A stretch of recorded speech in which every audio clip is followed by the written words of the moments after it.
வணக்கம். ஓம் நம சிவாய். இன்னைக்கான பதிவு குரு பகவானின் சிறப்புகள்.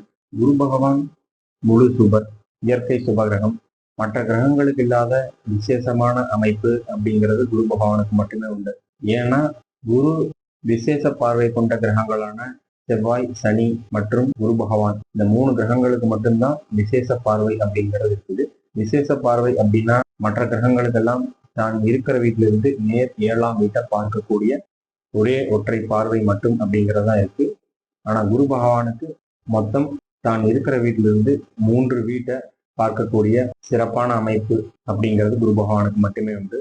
குரு பகவான் மட்டும்தான் தன்னுடைய பார்வையால ஒரு வீட்டை சுபப்படுத்தி வலுப்படுத்தும் அமைப்பு அப்படிங்கிறது இயற்கையாகவே குரு பகவானுக்கு உண்டான சிறப்பு அப்படின்னு சொல்லலாம். மற்ற கிரகங்களுக்கும் செவ்வாய், சனி போன்ற கிரகங்களுக்கும் விசேஷ பார்வைகள் இருந்தாலும் குரு பகவானினுடைய பார்வை மட்டுமே 3 வீட்டையும் ஒரே நேரத்தில் குரு பகவானுக்கு மட்டுமே தான் பார்க்கிற வீட்டை சுபப்படுத்தி வலுப்படுத்தும் அமைப்பு அப்படிங்கிறது உண்டு.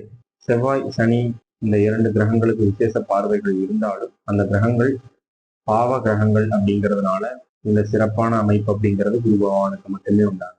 ஏன்னா குரு ஒரு இயற்கை சுபகிரகம், முழு சுபர். ஒரு வீட்டை தான் பார்க்கும் பொழுது முழுமையான சுபப்படுத்துற அமைப்பு அப்படிங்கிறது குரு பகவானுக்கு மட்டுமே உண்டு. குரு பகவானுடைய பார்வை அப்படிங்கிறது தான் இருக்கிற வீட்டிலிருந்து 5, 7 மற்றும் 9ஆம் வீட்டை அவர் பார்ப்பார்.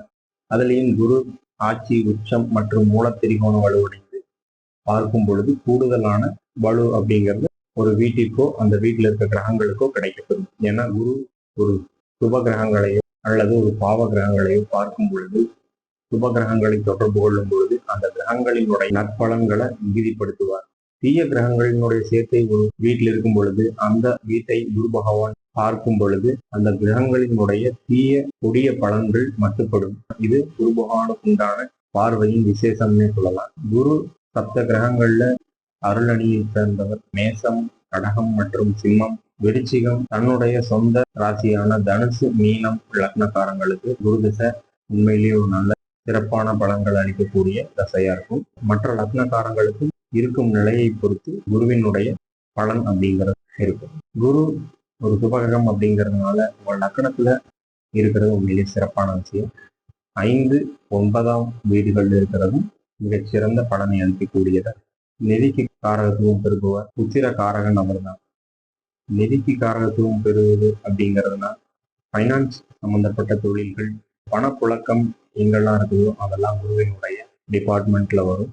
ஃபைனான்ஸ் தொழிலாகட்டும், பேங்கிங் செக்டார்ஸ் ஆகட்டும், சிட்ஃபண்ட்ஸ், இது எல்லாமே குருவினுடைய டிபார்ட்மெண்ட்ல வரும். குரு பகவான் போதிக்கிறவர் அப்படிங்கிறதுனால டீச்சிங் தொழிலும் குரு பகவானுக்கே உண்டானது. குரு பகவானுக்கு உண்டான கிழமைகள் அப்படின்னு எடுத்துக்கிட்டா வியாழக்கிழமை தட்சணாமூர்த்தி வழிபாடு செய்வதும் சிறப்பான பலனா இருக்கும்.